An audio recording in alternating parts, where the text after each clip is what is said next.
The moment he saw her again, his entire world tilted, because the last words he had thrown at her were, "You're a mistake." Those words were supposed to push her out of his life, not follow him like a shadow for 5 long years. He had convinced himself she was gone forever, that what they shared was something he could bury under schedules, success, and silence. But nothing prepared him for the sight that stopped his breath tonight. Her standing under soft, golden lights, surrounded by the very truth he had never faced. He had spent years building an empire, yet nothing in his structured life ever felt complete. Every achievement echoed with something missing, something he couldn't name. He lived in rooms filled with applause, but returned every night to a home that felt colder than the walls around him. He told himself that loneliness was the price of ambition, but deep inside a memory, her smile, her warmth, never faded, and now here she was. Her presence struck him harder than any business failure ever could. She looked stronger, brighter, carrying a grace that pulled every eye toward her without trying. But what shattered him completely were the 2 children standing beside her. 2 small faces, 2 sets of eyes identical to his own, 2 quiet truths he had never looked for. His heart stumbled, his breathing locked. Every excuse he once held onto crumbled instantly. 5 years had passed, and life had written a chapter he never expected to read. The moment their eyes met, his chest tightened with something raw and undeniable. It wasn't fear. It wasn't regret alone. It was the realization that destiny had brought him face to face with everything he once walked away from. And this time, he couldn't outrun it. He shouldn't have followed her. But something inside him refused to let her disappear again. Part of him hoped she would look back, give some sign that she still remembered the man he used to be. But she didn't. She held her children's hands tightly, guiding them through the crowd with calm confidence, as if she had already learned how to live without ever needing him again. That hurt more than her silence the night she left. He tried to tell himself to walk away, to respect the distance she clearly wanted. Yet one question kept tearing through him like a pulse. Were those boys really his? Their eyes, their expressions, even the way one of them tilted his head in curiosity, reminded him painfully of his own childhood photos. It shook him so deeply that he found himself stepping forward before reason could stop him. But the moment he moved closer, she paused. Not angrily, not coldly, just cautious, protective in a way that made his chest ache. She didn't speak. She didn't need to. The small shift of her shoulders told him everything. She wasn't sure if he deserved to come near them.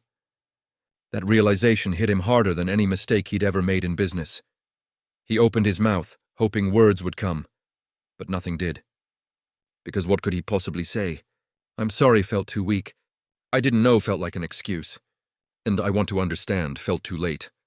All he could do was stand there, watching the life he once pushed away now standing right in front of him. Beautiful, guarded, and changed. And as she gently led the boys out of the ballroom, a sharp truth settled into him. This time, if he let her walk away again, it wouldn't be fate taking her. It would be him losing everything twice. He didn't sleep that night. Every time he closed his eyes, he saw her turning away. In the boys' faces, his own features reflected in small, innocent forms.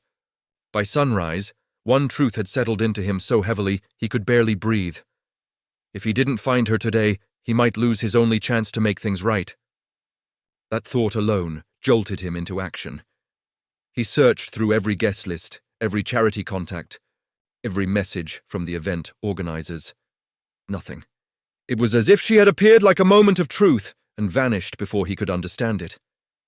But then, almost by accident, he found a small detail. Her name written on a donation form. Seeing her handwriting again after 5 years sent a strange heat through his chest. It felt like holding a piece of a life he had destroyed with one reckless sentence. He left his office without telling anyone, driven by something he couldn't ignore anymore. Hours later, he found himself parked outside a modest art school, watching parents pick up their children. He didn't even know if he had the right place, but his instincts whispered that she might be near. Then he saw it, one of the boys stepping out of the building, laughing with a paint-smudged apron tied around him. An ache tightened in his heart. He should have been there for these small moments. Before he could decide what to do, she appeared behind the child, gently fixing his collar, brushing dust from his shoulders. That simple act, so ordinary, so full of care, pulled him back 5 years. He remembered how she used to steady him before big meetings, straighten his tie, remind him to breathe. And now she was doing it alone. For children she had raised without him. He stepped out of the car, every nerve in him trembling. She noticed him instantly.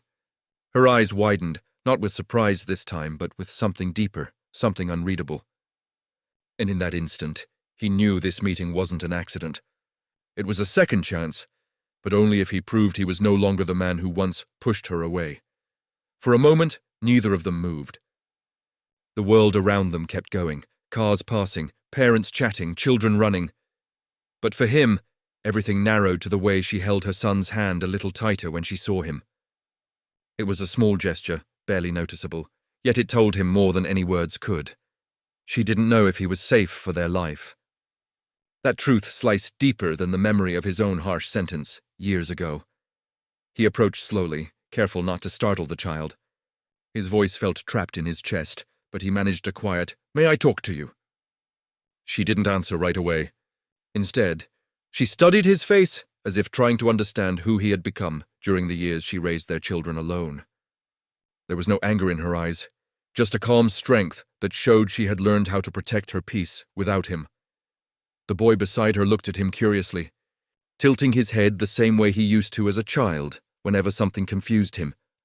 The resemblance hit him so hard he almost forgot to breathe. He lowered himself to the child's height, offering a gentle smile without saying anything. The boy simply blinked at him, innocent and unaware of the storm in his father's heart. She finally spoke, her voice steady but distant. "Why are you here?" Such a simple question. Yet it felt like it carried 5 years of weight. He wanted to say everything, explain his fear, confess his regret, admit he had never stopped thinking about her. But all he managed was, "I needed to see you. I needed to understand." She hesitated, then stepped slightly in front of her son, protecting without hostility. Instinctive, natural. "Understanding won't change the past," she said softly. He nodded because she was right. Nothing could erase the moment he pushed her away. But he also knew something else. He had been given a chance life, rarely offered twice. "I'm not asking for forgiveness," he said quietly. "Just a moment to make things clear." She looked at him again, really looked this time, and he sensed something shifting, not forgiveness, not acceptance, just the small possibility of a conversation. And in that tiny opening, he felt hope for the first time in years. She agreed to talk, but not there. Not with children around, not in a place where emotions could spill into curious eyes. She told the boys to wait inside the car while she stayed by the door, arms crossed, guard steady. That small distance she placed between them felt heavier than any wall he had ever built in his penthouse. Yet something inside him whispered that this moment mattered more than anything he had ever achieved. He stood before her, suddenly aware of every mistake, every silence, every year he let pass without searching harder. "You disappeared," he said quietly. "I looked for you," she shook her head gently. "No, you looked for a version of me that didn't exist anymore." Her words struck deep, not as blame but as truth. She had changed. Life had changed her. Motherhood had shaped her into someone stronger, more grounded. The softness he once took for granted had become something steady, something resilient. He wanted to ask 100 questions, about the boys, about her life, about the nights she carried everything alone.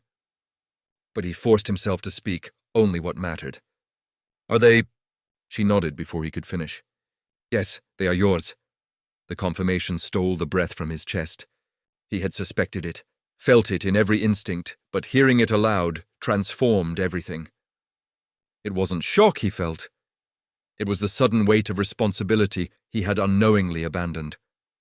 "They deserved better," she added softly. They deserved a father who wanted to stay. He lowered his gaze, unable to meet the quiet truth in hers. "I was afraid," he admitted. "Afraid of failing. Afraid of ruining something good. Afraid of loving someone more than my own control." She exhaled slowly, and he could sense that these weren't the words she once waited to hear. She no longer needed explanations to heal. Her healing had come from surviving without him. But then she said something unexpected. "They've asked about you. Not because they know who you are, but because they wonder why some families have two parents and we don't." His heart clenched. The thought of 4 little voices asking questions he never heard broke something inside him. She looked at him, calm but firm. "If you want to be in their lives now, you need to prove you're not going to disappear again." And just like that, a new door opened. A small, fragile beginning he didn't deserve, but was ready to fight for. He didn't expect her to offer a chance, not after everything. But the moment she said he could be part of their lives if he proved himself, something inside him awakened with a force he hadn't felt in years. It wasn't pride. It wasn't guilt alone. It was a quiet, steady determination. The kind a person feels when they realize what truly matters. And he knew this time words weren't enough. A promise spoken wasn't a promise kept. The next morning he showed up, early, nervous, trying not to overstep. The boys noticed him first. One of them pointed, eyes wide with curiosity, the others whispering in excitement, as if trying to piece together who this stranger was. He didn't walk toward them fast. He approached slowly, giving them space, waiting for their mother's signal. When she nodded gently, he knelt down to their height, offering a small smile that carried every emotion he had held back for 5 years. "Hi," he said softly. "I'm someone who would really like to know you." The smallest boy stepped closer, studying him with the same thoughtful expression he used to have as a child. "Do you like drawing?" the little one asked. He nodded instantly. "I do. Maybe you can show me your drawings someday?" The child's face lit up, and for the first time he felt a tiny thread connect them. Fragile, hopeful, real. She watched all of it from a distance, no longer shielding them, just observing. And in her eyes he saw something shift, not trust, not yet, but the possibility of it. Over the next days he returned again and again, not with gifts or grand gestures, just presence. He helped carry their school bags, listened to their stories, learned which boy liked puzzles, which loved music, which one was shy, and which one asked endless questions. He showed them patience, gentleness, consistency, qualities he once believed he didn't possess. One evening, as the sun dipped into warm orange light, she stood beside him while the boys played in the grass. "They're laughing more," she said quietly. He turned to her, surprised she spoke first. "Because of you." Her tone wasn't accusing. It wasn't bitter.